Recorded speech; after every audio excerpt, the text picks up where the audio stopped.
Hello, hello, hello. Welcome to Box Banter. I am Raymond, and to my right is Timmy. How's it going? It's all right. It's all right. For a non-race weekend. Well, there's NASCAR. There's always NASCAR. Oh, I forgot that. But we're not here to talk about NASCAR. Yeah, we did, what, 10 seconds? And you're already mentioning it? We're You're not here mentioning to talk NASCAR about a great on an form F1 of racing. podcast. No, I'm just saying there was racing. There just wasn't.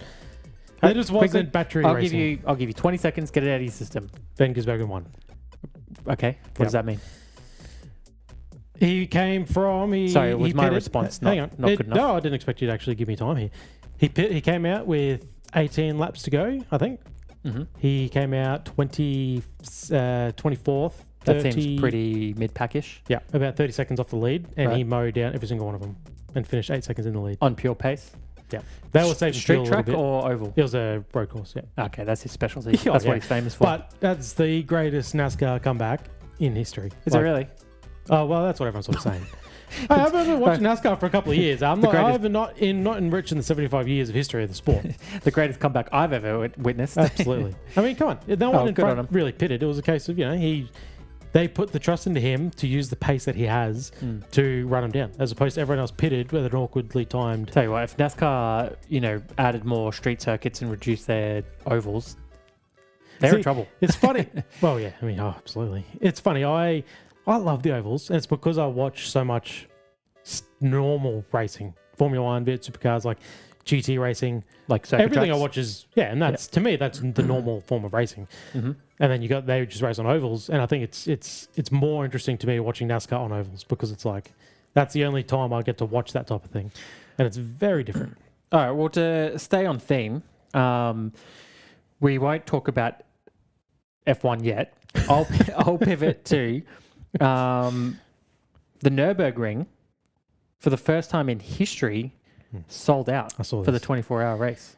That's crazy. That is the Verstappen effect right there. Well, and if what is F1 don't sellout? recognize that, well, I don't know. But either way, how have they never sold out?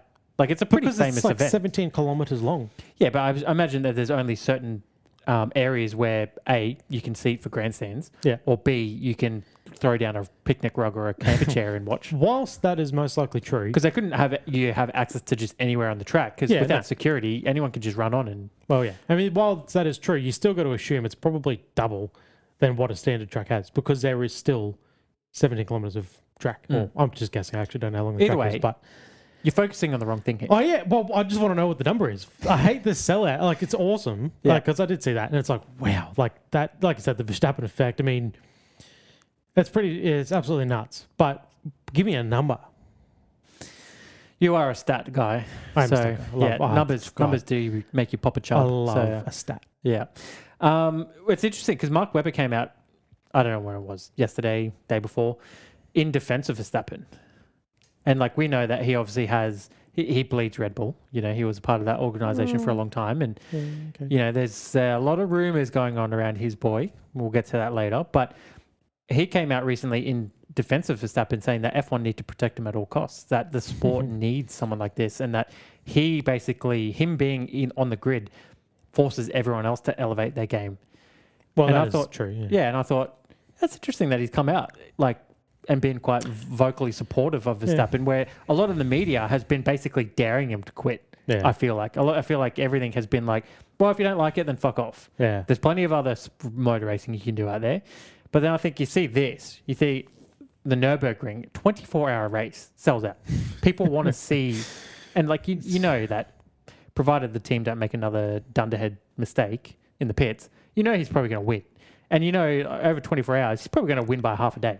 So, anything can happen with these races. Anything can happen. Mechanical failure is at the top of the list. 100%. But I think that's impressive, and I think that's a big, I'll say warning shot to the F1 of people are attracted to what the talent that he is, and people respect that. And if you lose that from your sport just because you're daring him to or something petty, that's a huge loss for sure. Didn't know Max needed defending, and I'm sure he was probably like, thanks, Mark, for having my back there. No, but I take your point. And like you said, everyone in the media from Juan Pablo to bloody our own Sky Sports, don't particularly like the way he's talking about the sport. But if he wasn't talking about the sport the way he has been and being so harsh on these regulations, would the FIA have made the changes that they have, and would they have made them so quickly? Yeah, well, I mean, They attributed those changes to not only the fans but the drivers and how expressive they've been. Well, that's coming up with our highlighted news stories. I'm not talking about those changes. I'm talking about the changes pre-Miami, as in the changes they just made in season. Three races into the year, or 4, they made a big change, a pretty big change, and it showed Miami that it was. 3 races, they made the big change, and it showed Miami that it was a positive thing. Yeah, especially for Verstappen. But I would argue that that's in response to the fan outcry. Yeah, but they did mention drivers and fans alike. But yeah, but again, your biggest figure in the sport is very, very strongly giving his opinion, and he has been. And they need to listen to that. Well, he's been, skeptical of it even before the regulations came in, and then as soon as they dropped, he basically said, "This is not it." But it's interesting how F1 and even certain drivers, let's not forget Norris. I'm not going to let him off the hook here. Even he told Verstappen, "If you don't like it, leave." And he's since changed his tune, going, "Yeah, these cars aren't great." Yeah, and they're dangerous. Classic Norris doing a backflip because he can't stand for anything. Yeah, but I think backbone. Yeah, I think it's just interesting how F1 basically were telling everyone to shut up. And be like, no, these are fine. This always happens. Yeah. Like, you just got to wait, be patient, iron it out. Everyone's overreacting. And then 3 races later, they're like, all right, major changes for the season. Pretty major. And that has to be, yes, drivers are a part of that. But I think that's where's the money coming from. It's coming from your sponsors. It's coming from your viewership.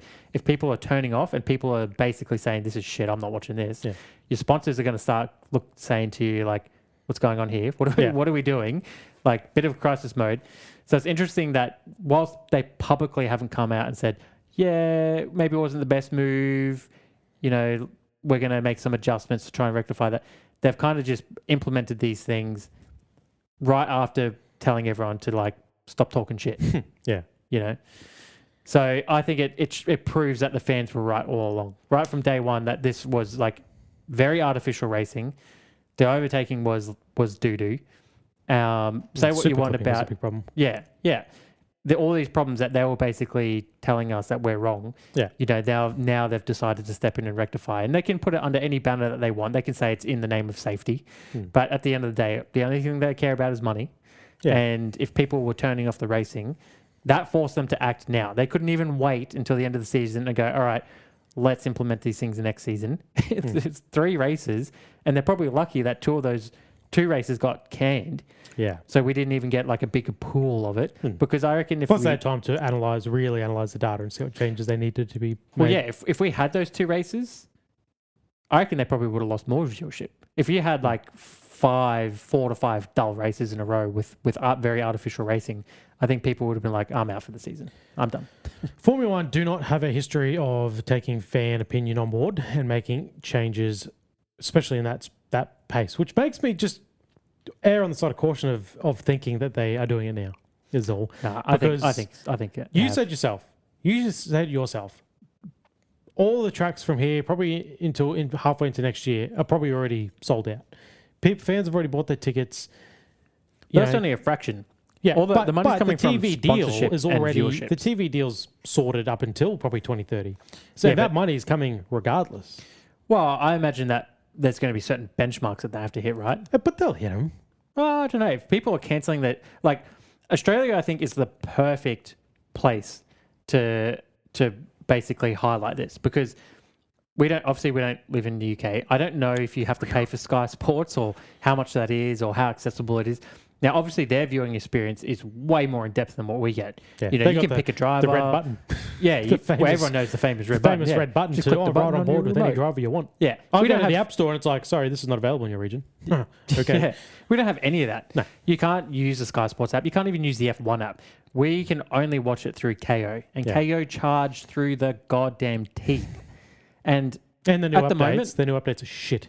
That's KO. terrible. Yeah, it's terrible. KO. And at the moment, like for me, I don't watch really anything else on there.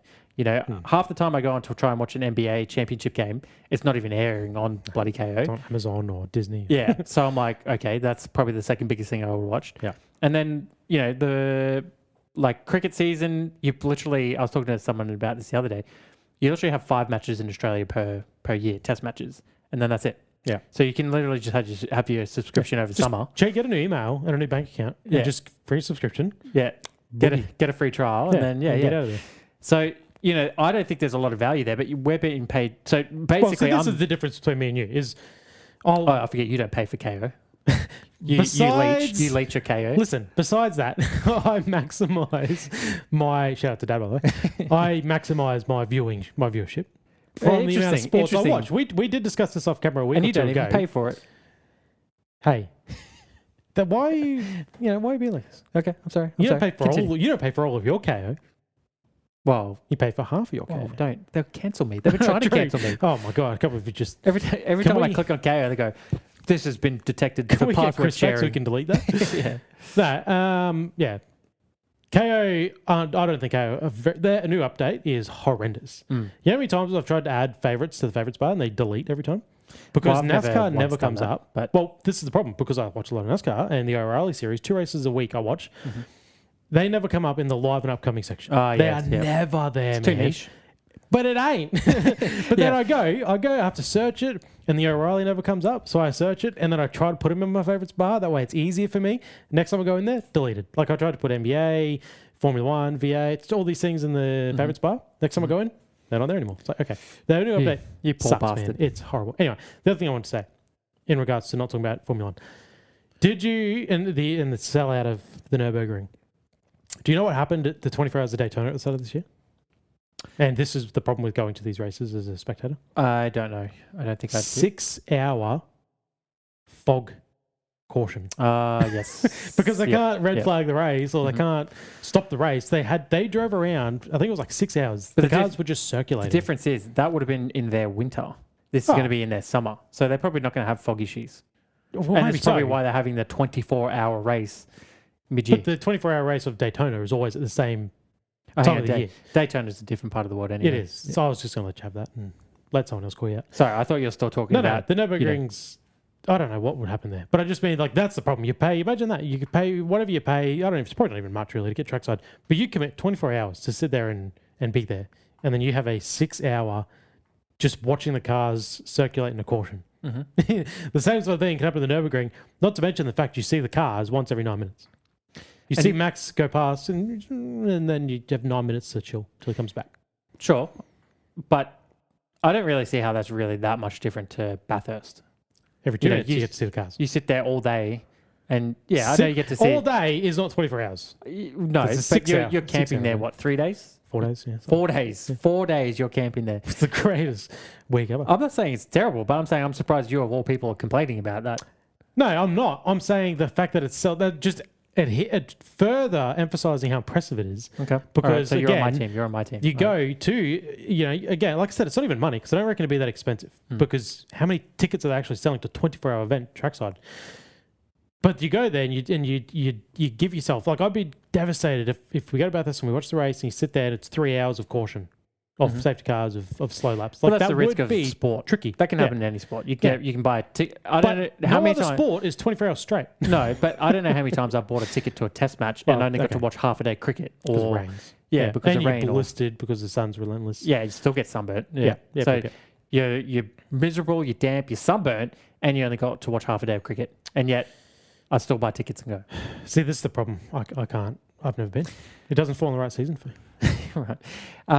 Anyway, just to put a bullet point on my thing, going back to my thing before you took it back to your thing. This was your thing, arguably. Well, just how much you pay for KO being, I think it's 40... That's soft. 40 odd bucks.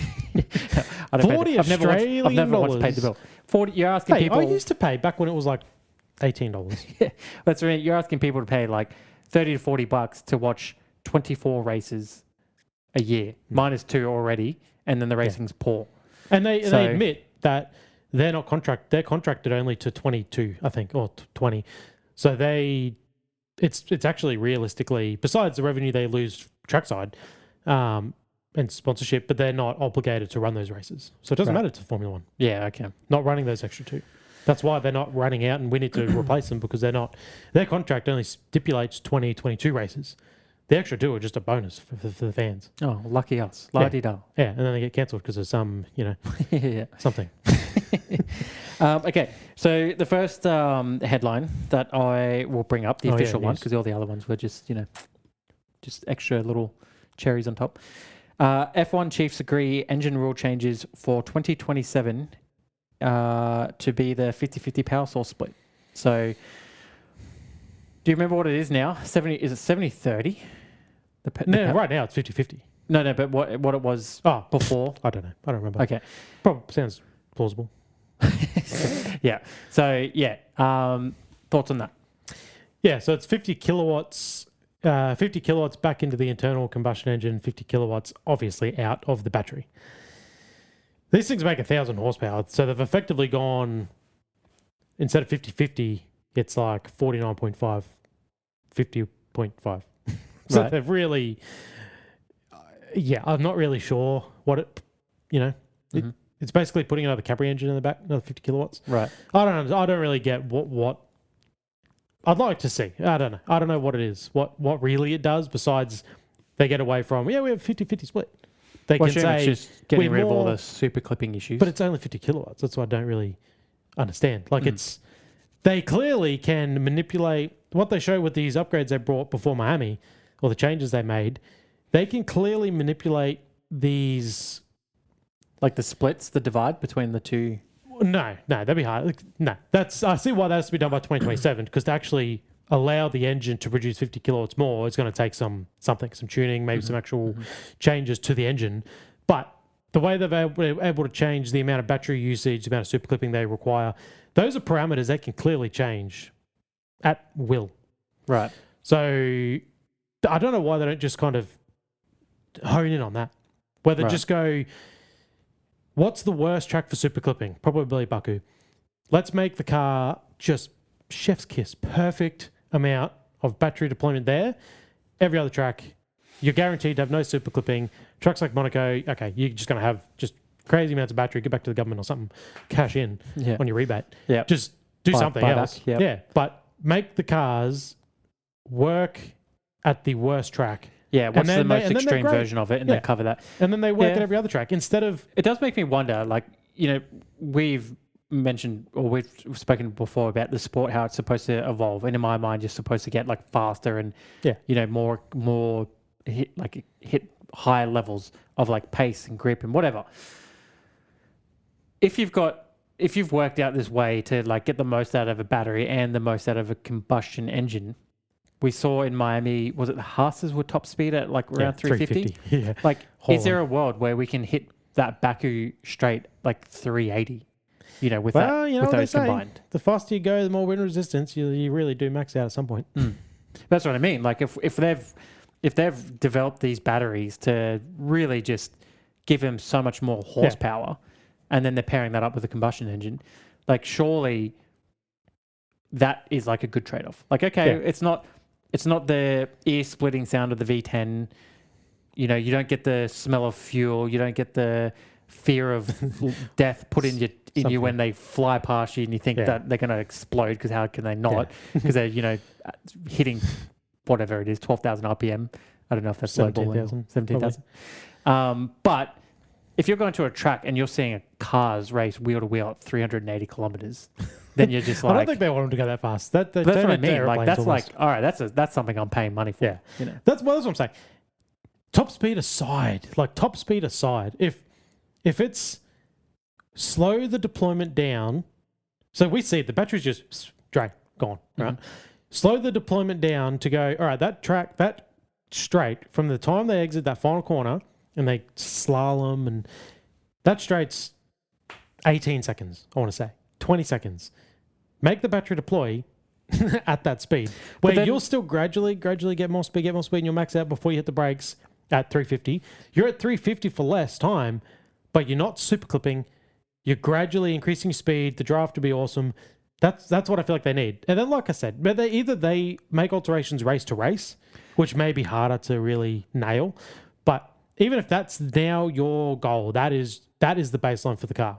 How it works at the hardest track for deployment and regen, and then every other track just lives with it. All right, well, so let me put this here because this might come from a place of ignorance because I'm not mechanically minded, but we'll keep using Baku as an example because that is a long front straight, and I think everyone's kind of interested to see what happens there. And I think even the Formula One are a bit nervous about what's going to happen there. But let's say we've argued for a while that strategy just hasn't been a part of the modern game. They took it out. They've taken it out. There's no like fueling. There's no. Very rarely do you need to do a two-stop. Yeah. If a two-stop is a negative result. Yeah. So the strategy game's gone. Why couldn't we then have the battery play more in the strategy game? And by that, what I mean is, say you're coming out of the final corner of Baku and you're hitting that front straight, right? Now, if you deploy your battery right then and there, you're obviously going to be quick off the line. So you can like leave your buddy behind you and just you can get the drive straight out of there.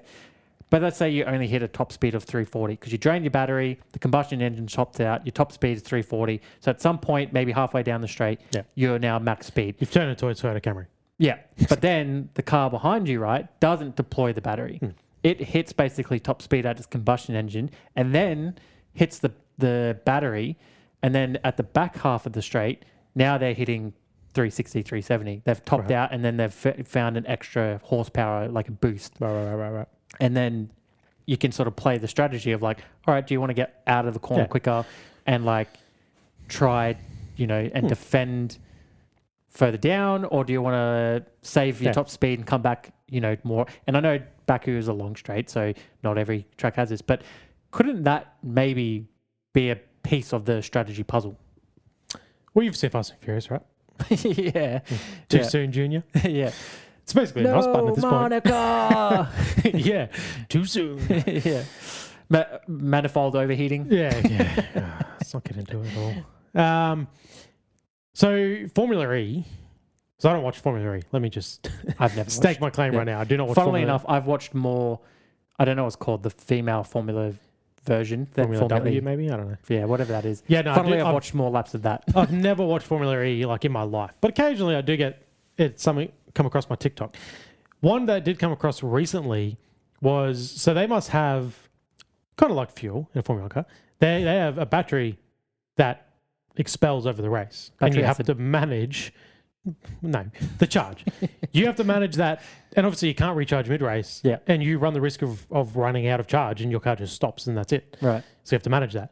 So yeah, I did see a highlight where a car had come out of the final corner, and he ran out of power. So Hannah, are you saying that they have charge? So like it's like a remote control car can run out.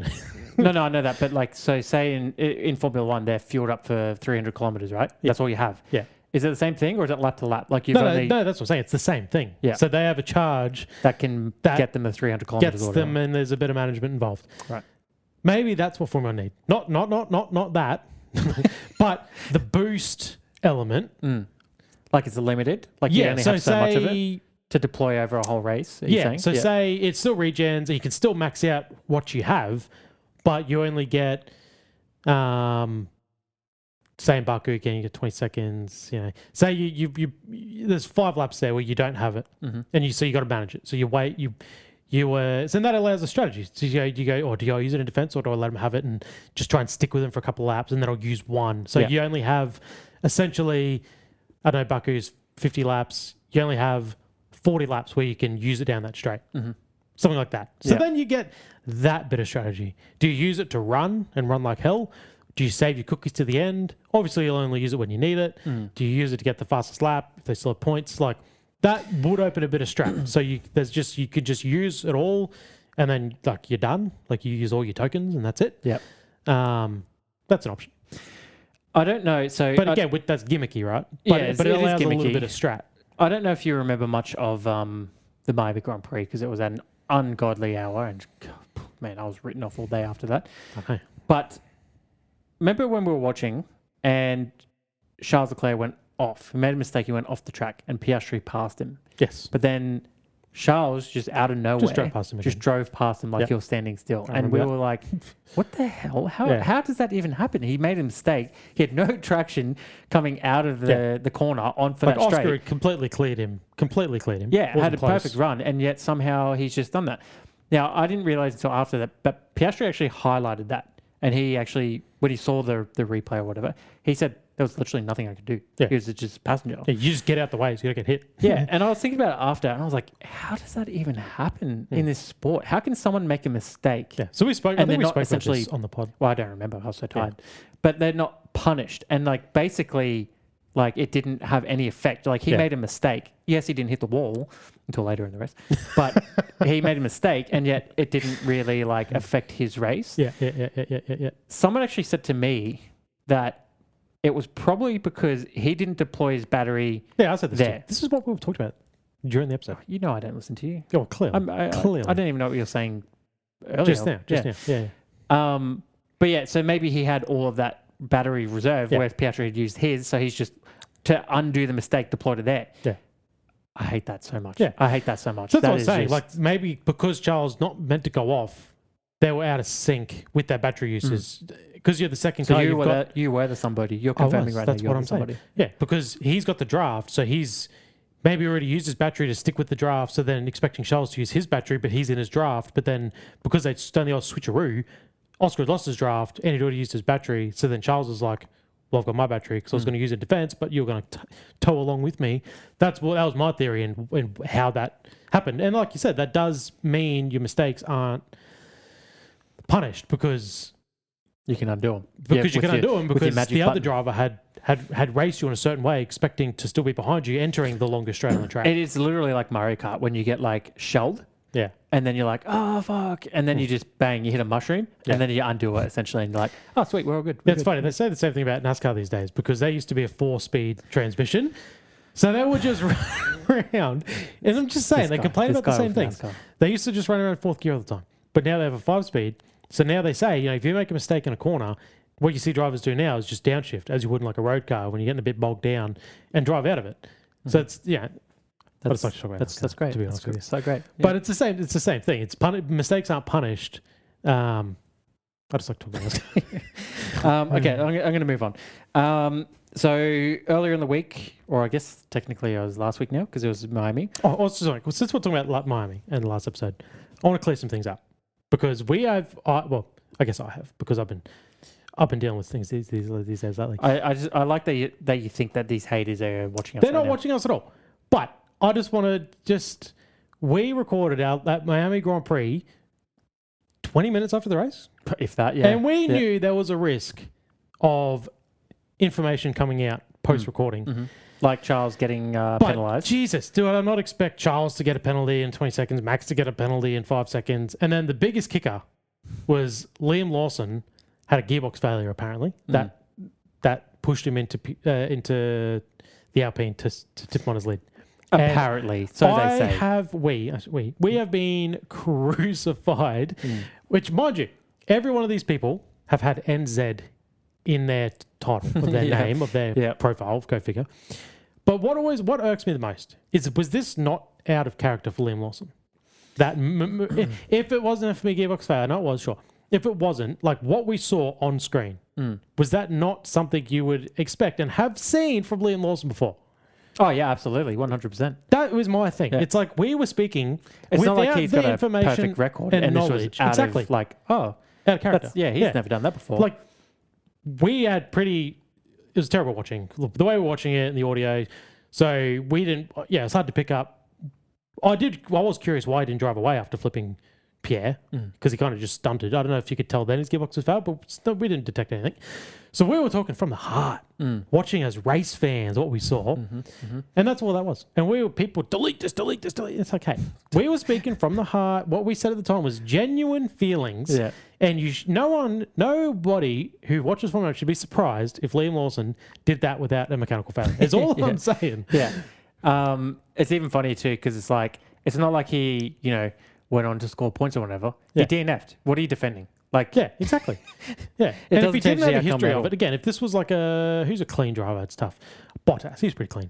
If it was Bottas, you'd be like, wow, like you don't really see. You would go, he must have a mechanical failure. He must have had a gearbox failure, right? What else explains that? Exactly. But a driver that has notoriously, last year, numerous times, collisions, his fault or not, kind of his fault. Whether the rule is written the certain way, like avoidable on his behalf, he's had plenty of contacts. So I'm just saying, it wasn't out of the norm. Well, it wasn't out of reason to suspect Liam Lawson was up to no good on that move. Is all. Just want to clear the air on that one. You finished defending your case now? Yeah. Yeah. Okay. FIA President Mohammed bin Sulayem. Is that how you say it? Yeah, I've recently learned. I've heard his name a lot lately. Yep. And I can confirm that that's how it's said. Well, he just confirmed V8 engines are returning in 2030 or 2031. That's exciting, isn't it? It is, isn't it? We have been shitting all over these regulations. The whole world has been shitting all over these regulations, and this may be the greatest thing that happened to the sport. It is. I'm conflicted because I'm like, man, I'm going to be like 40 when that happens. That sucks. Yeah, don't expose yourself like that. But I think it's good news. I think this is the direction that everybody has been shouting to go. Even in road car land, I don't think electric cars are the future. It's biofuel. It's got to be biofuel. Well, zero emissions, carbon neutral. I don't have an opinion on that because I wouldn't even know where to start on that, but sure. Well, I'm just saying. Formula One, I don't know what their target for carbon neutral, zero carbon whatever on every industry is banging on about these days with carbon neutral crap and their goals for when they're going to be carbon neutral. Like electricity is not carbon neutral. Like look at how it's made and all this sort of stuff, right? Yeah. But biofuel, I mean, Seb went out of his way to make a friggin' 70s or an 80s, 90s Ferrari race on biofuel just to prove that it could be done. That it can be done and it can be great and you can have the power and you can have the noise and you can have everything you want and you can be bio-neutral, carbon neutral. Yeah. Nothing but water coming out of the exhaust. I like the Vettel more and more. For someone I just sort of despise. Hippie Vettel is... He's awesome. He's unreal. He's great. B Vettel is How much weed do you reckon he smokes? He must be. He just chuffs all day. He must be puffing it up. But that's okay. And that's really literally how that would happen. He's just there, and then he goes, puff. You know what we should do? Let's make my Ferrari run on biofuel. Do you reckon that's a stoner thought? Do you reckon Seb smokes joints? I don't see him as a vape guy. No, or a bong. Like a pipe, like a Gatorade bong. I don't. Yeah, no. See, I don't. Yeah, that's not where I was. That's not where I was heading.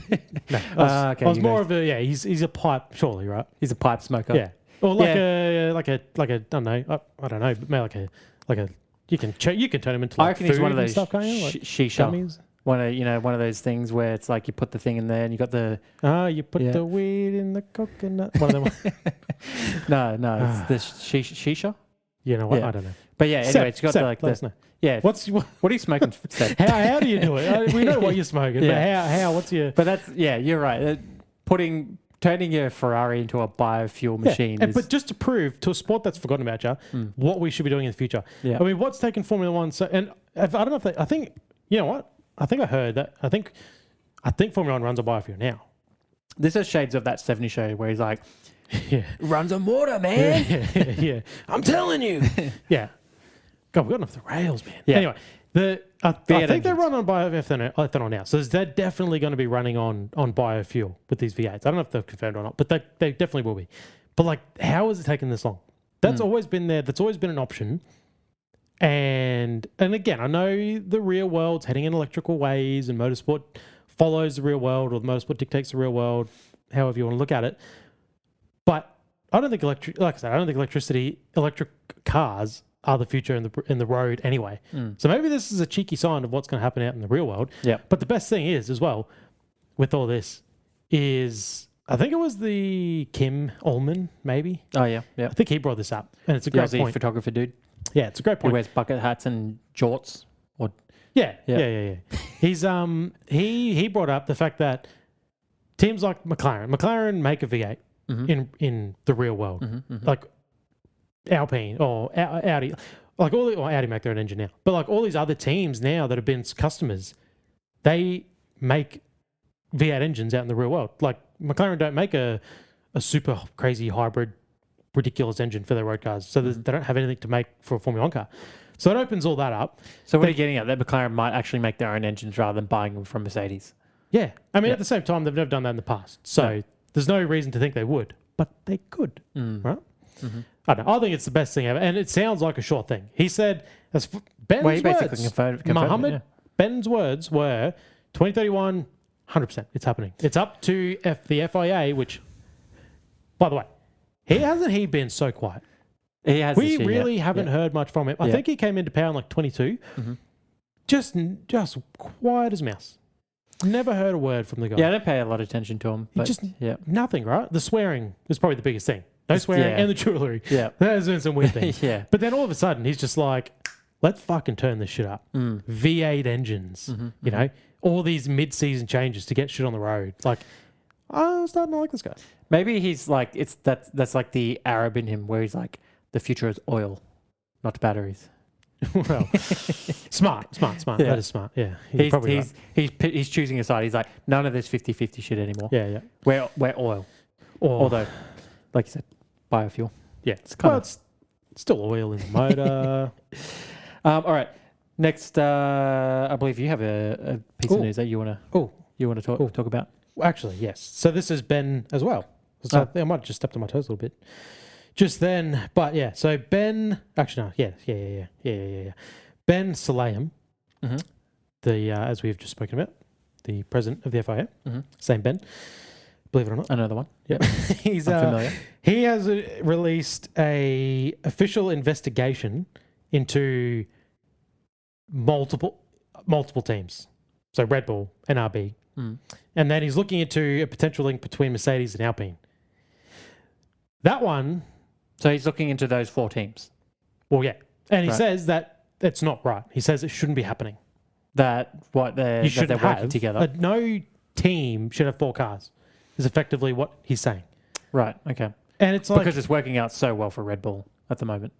And Alpine. Alpine are clearly benefiting so much. Are the mutt in that relationship. They are. Look at the top of Red Bull this year. Look at the top. Who has won every championship since 2010? Red Bull, Mercedes. Correct.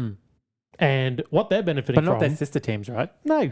Like I said, everyone's got to be... So you're saying that they may be using their sister teams to like... Everyone's got to be the ugly... Someone has to have an ugly stepsister. And that's what Alpine and RB are. So what? Is the accusation that they're using those teams to get... Well, it's just more data and information data, to them. Data. That's what Formula 1 is. Right. Okay. And there's this Alpine thing. Like he says, we're just looking into a potential link. But we did Monaco 2018, Ricciardo's win.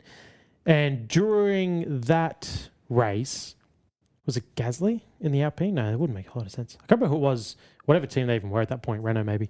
No, I'm getting confused. But it was this team. And it was Racing Point. So Mercedes it was Racing Point. I get confused because this team was pink. Well, they are pink now, and Racing Point was pink. It's very confusing. Mercedes have had a history of having a non-official... I mean, it was friggin' Williams up until... It was Williams most recently. They've always had this unofficial junior team. And then, so I guess maybe now it's Alpine. But... Well, Toto was linked to buying out Alpine, or Mercedes were linked to buy him out. Which I think he's got a stake in Mercedes. Well, yeah, he would be. Yeah, he owns that. What's the company he owns? That major sponsor on Mercedes? What are they called? No, Petronas. No. They're still sponsored by Petronas. They are. I think so. Yeah. Anyway, continue. Yeah, so that's that. I mean, just you got to wonder how's it taken this long, and what's triggered it? Because if no other team is out there saying, "Well, this has been going on for 20 years, and now's the time that we need to make a change." That has me curious. Like, what's triggered this investigation and why, if it's a problem, and if he feels that he can outlaw it somehow, like, why is it happening now? Yeah, okay. Ineos. INEOS. Ineos? What do they do? That's his holding company. I understand that. That's sponsor. What do they do? What's Ineos do? Do you want me to... Do you really care? No, I don't actually care. Look, I think I agree that it is unfair. I mean, they introduced the salary cost cap basically to try and level the playing field for the smaller dudes. Yeah. So this kind of just feels counterintuitive to have this. So yeah, it makes it to either get another major sponsor or cut all ties, whatever it is. Or be Red Bull and just pay for everything. Yeah. I mean, we've seen it with George Russell.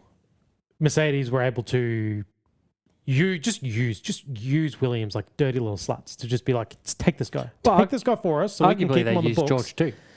I mean, they still are. Poor dude had to, got banished to Williams, had to wait his time, had his whole early career. Shit. Yeah, had his early career basically like you banish down the back there, you know, cut your teeth.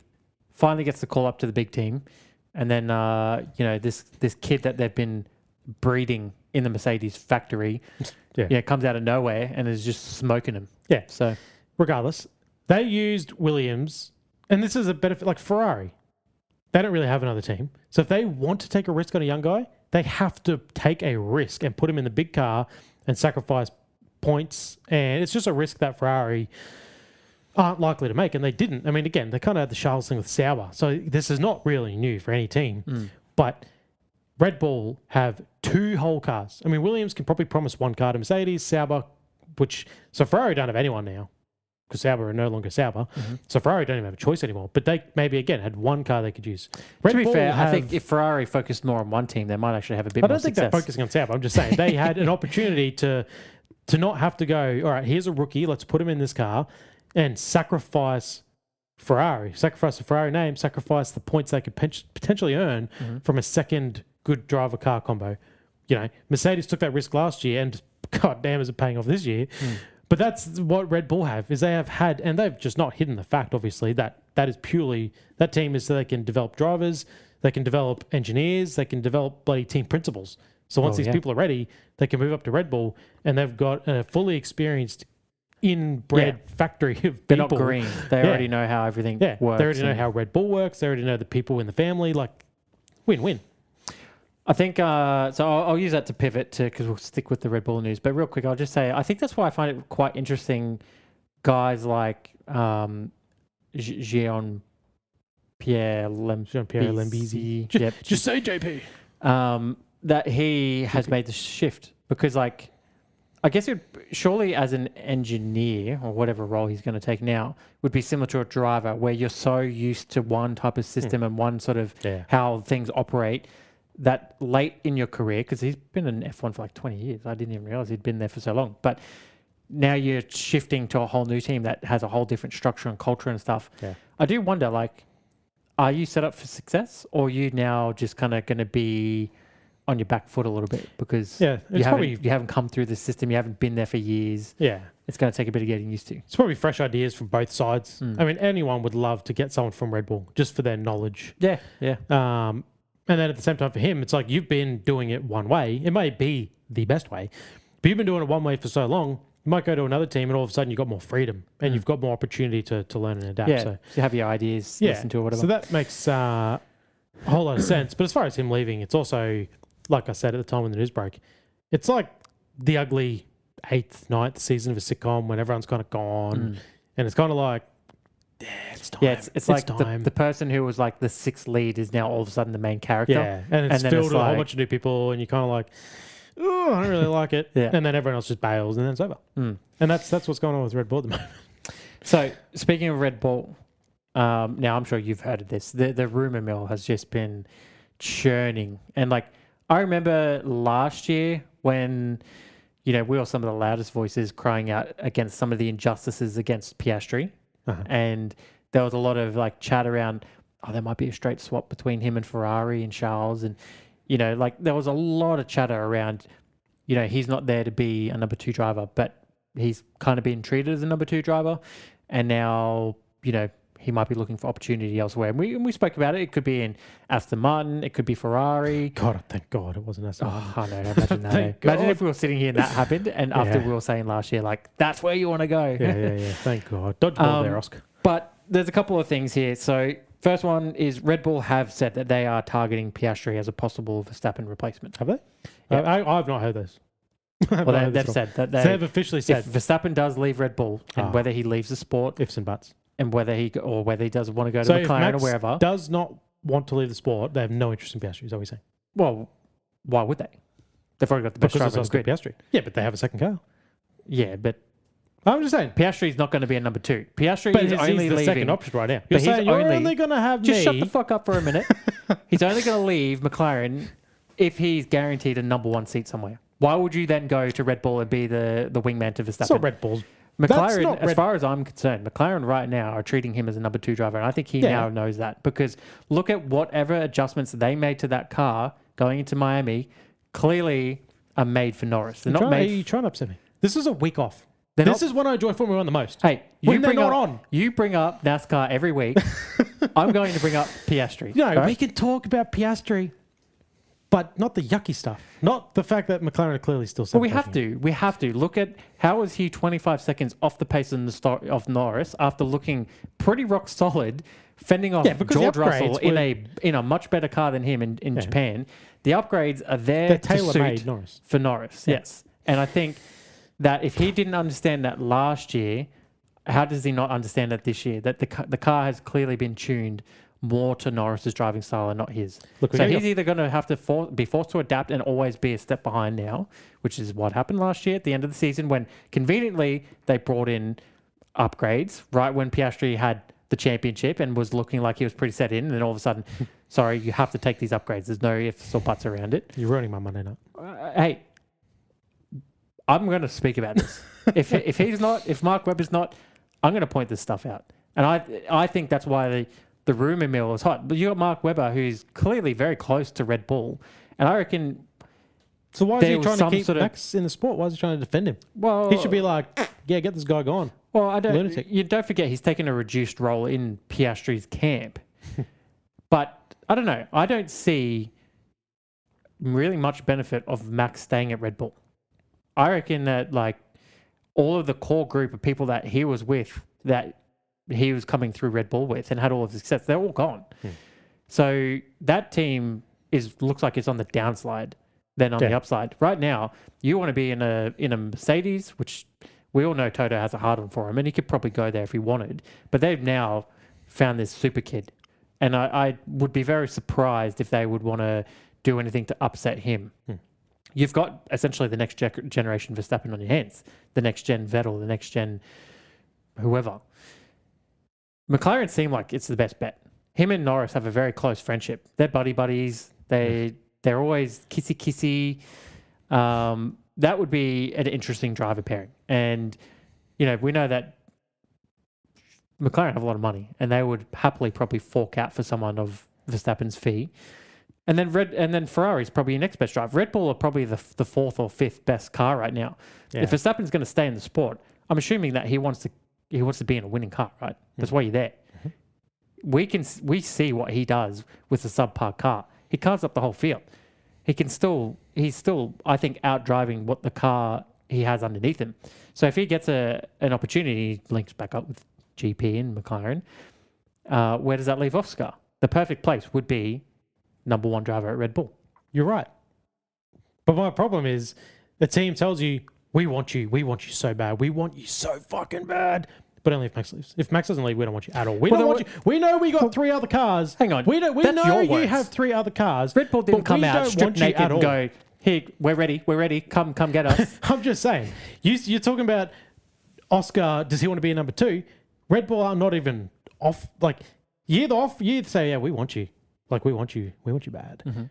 Not, we want you bad, but only if our main guy. If he chooses to leave the sport. We're not asking you to... But he doesn't even seem like he's... Like, the other part of this is the rumor mill has been saying that apparently there's talks of a driver swap between those two directly. So what I'm saying is that Red Bull are clearly... They're seriously considering that Max is going to leave. Whether it's the sport or the team, we don't know yet. But they're clearly putting out the feelers to be like, if there's anyone out there that we want, it's Piastri. Yeah. And that makes sense because why would you want Norris? Why would you want to deal with that baby? They probably know Kimi Antonelli's untouchable. George Russell's kind of in that same Norris camp. Don't get me wrong, I think Oscar's the best. I just think Red Bull don't have Oscar's true...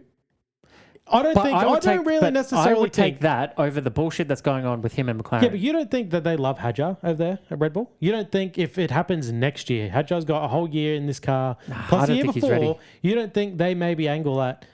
No. Oscar is finding himself one step behind, no matter where he goes. Because if he's gone to McLaren, and he's a couple of seasons behind Norris, who's, we love Norris, he's been on our books since he was fucking 8 years old, we need to make sure he can get his dues. And then if he goes to Red Bull, they're going to have Hadjar in the same boat, a Red Bull junior driver, much like Mark Webber going into Red Bull as an outsider. You're going to get... They're going to favor their young... But hang on. Talent they've nurtured. They got Mark, and he was the best driver there for a few years until Vettel came along. And then the That was situation because was he a little got bit there as different. soon as the team opened. They didn't have a junior program yet. They didn't have anything yet. They weren't anything. Yeah, but Now still, they are still fully took a set risk on a up. driver who had no real success How in the dare sport. you talk about Mark? Oh, I'm like just that? saying. I'm He saying was a it's not fantastic unlike. We saw them Pardon you. not pull from their driver pool and go get For Mark? no, and go get Sergio. You know, Okay. And I'm not That saying was their drive. They were in tatters. What I'm saying is it's Absolute not tatters. that crazy for Red Bull to do. No, I'm not. That's fine. But But I don't think they would necessarily gift Piastri the number one I on think a they platter. would. I think- Hadjar is how as can you hungry not- as anyone. How can you Because not Hadjar look will at? have something to say about that. Well, who gives a fuck what he has to say? Red Bull gives He a fuck. put it That's in- what I'm saying. He clipped the inside corner of Oh, no, what a Miami fucking and amateur, then right? punched himself in the head 30,000 times. Like, Yeah, let's not the forget him kid, crying the in kid has Australia. some He's got maturing to emotion. do. Like, Oh, yeah. he clearly has. That's the Max in him. This is the shit we saw from Max. I Maybe don't less know. crying. I don't know if I've ever seen Max cry, I think but the that anger. If you take Max is the only Formula 1 driver in the recent years I've seen push and shove a guy face to face. I think if you take Max out of the picture right now, you would either want Piastri, Antonelli, Which you're not getting.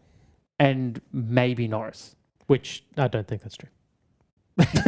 Either way, I think who does that McLaren. leave? I think he's safe. Who does that McLaren leave? You would want Piastri in I'm your car. agreeing with you because Red Bull want the best two drivers. Yeah, but I'm But saying I don't think they have. I don't think they have Piastri's best. I don't think they have his so best intentions. So what for I'm him. saying is, I think that they do. I think that they would want to build the team around him and have him as a number one driver. And whether they have his best intentions or not, I still think that he would have a better chance of winning a championship in that than where he's with McLaren right now. I think McLaren are going to continue to keep him down. I agree. I agree that Thank you. he should leave McLaren. I just don't think it'd be as sweet and smooth sailing. I don't expect him. Maybe they don't. I don't think they give him number one. I think if anything, it's equal, papaya equal. Nah, Red Bull haven't It's operated hard like that. They do though. They nurture their young talent. Mm-hmm. Oh, I agree that they do that. And Hadjar is the one guy they've got come through since Vettel.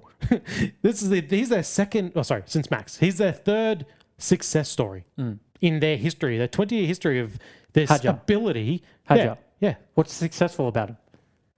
So far, he clipped the wall once. Besides that, he had a great rookie season last year. He did. I'll give and you then that. he's killing it this year. But a quarter of the grid were rookies, and he wasn't even the best rookie out of the But bunch. He was probably the fact second is, best. he's showing more than Sorry, I'm Albon. I'm He's just- showing more than Gasly.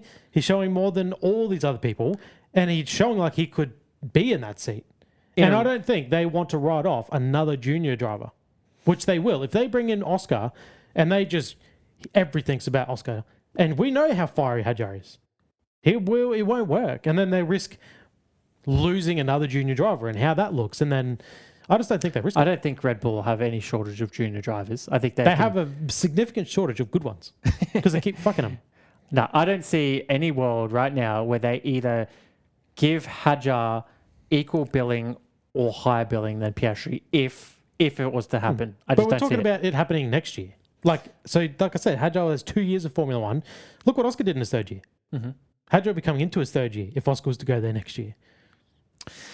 It's interesting. It's an interesting. I lean towards. I hope it kind of happens because I don't like what's happening at McLaren. I want for him to get away from and McLaren. like, whilst It's- this has shades of Ricardo leaving Red Bull Yeah, because again, he you're wasn't. always one step behind.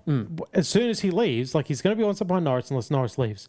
If Norris leaves, McLaren is Piastri's for life. I just think it's too convenient that he looked pretty solid in Japan. Well, he outqualified Norris every single race. Yeah. Up until upgrade time. And then, like, that was a significant gap. Whatever was with that car, he was not comfortable with it. Yeah. The car's clearly not. And I have no doubt that he'll adapt to it and he'll close the gap. But unfortunately, But they'll keep developing the car Correct. towards Lando. Yeah. They've showed the guy there's has the enough- number one on his car. They're not going stop to. it, stop it. They're not going to not favor him. Of course, He's- they're going to back him and what Yeah. he wants. And they've shown enough now. They've spent 3 years together, these 4 years now. We've seen enough now to show they have polar opposite driving styles. And that doesn't work in a team where you're meant to have equals because we saw in Canada, they could have gone down the path of here's a car for you, here's a car for you, you just run different spec stuff. But then, and that's what they did for a race or two was, okay, you run a different suspension. And then they decided, yeah, you know what? And maybe it's budget cap error nonsense. Who knows? But then they go, yeah, we're just going to run the same car for both drivers. The budget, well, I think that's every team because of you can't develop two completely different chassis. But it's not that. It's suspension pickup points and suspension angles. Well, it's everything. You're not going to build two cars. But the nature of the sport, if only there was one enough car, money that they could, they would. That's what I'm saying. Is it budget cap or is it laziness or is it? No, it's budget cap. Yeah. It's the dilemma of the sport because it's a quote unquote team sport, but only one car can ever win a race and a championship. It doesn't even matter if you were to be completely even and be like, let's alternate it, so we can all win equally. Because you say equal as an equal opportunity, the driver makes a difference. But unfortunately, McLaren's idea of equal opportunity is not right. No, but without risk of. Oh, look, I already know that the season for us is probably going to go down the same rabbit hole as what it did last year. We're going to be crying. We're going to be putting on our tinfoil hats or whatever and crying out. But I think that you got to look at what's going on. Look at the facts, everything that you can see, and call it as it is. And I think Piastri he's smart. He's getting paid good money. He, at the moment, can probably afford to be a little bit patient. So even like right now, if it's like a case of, okay, we're probably not going to win the championship next year, but if I bide my time, I can get into the right seat, I'm coming into my championship window. He's not going to go and shit all over McLaren in the media. He's just not going to do it. Even if it was happening. Look at I still think that how can you look at a team that celebrates a championship without one of their drivers who achieved it from last year? Look at the facial expressions that were on him post-race X amount of times just for him to an hour later say it's all good. I think all of these things show that he knows how to conduct himself in the media and he's not going to burn McLaren and he'll set the record straight. But I think he knows really what's going on. Why would these rumors be so vicious and just continuously keep coming up through official channels as well? But the rumors rely on Max leaving the spot. That's the problem. But hang on. We're only talking about Red Bull there. Yes, Red Bull because who cares? Piastri will break contract and go. He's done it before. No, but I think if he got an opportunity to potentially go to Ferrari, if the Aston was looking good, he might have been pretty hungry to go there. Yeah. I think he's keeping his eye out for an opportunity because I think he's starting to realize that it's probably not going to happen for me here in McLaren. Yeah.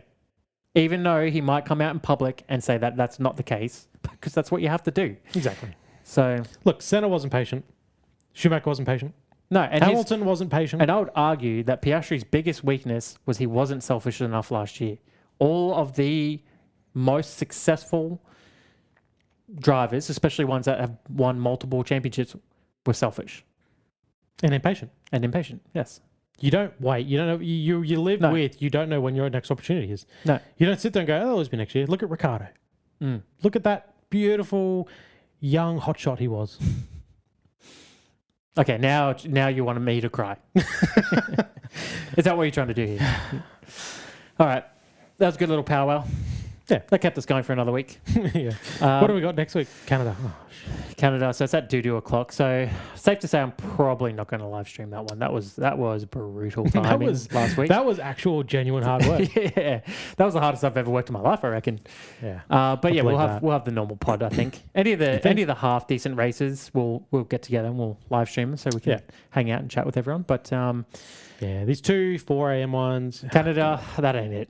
Yeah. How do you feel about Canada as a track in general? It's pretty good. I think it generally results in good racing. I mean, last year we had the Lando Oscar crash.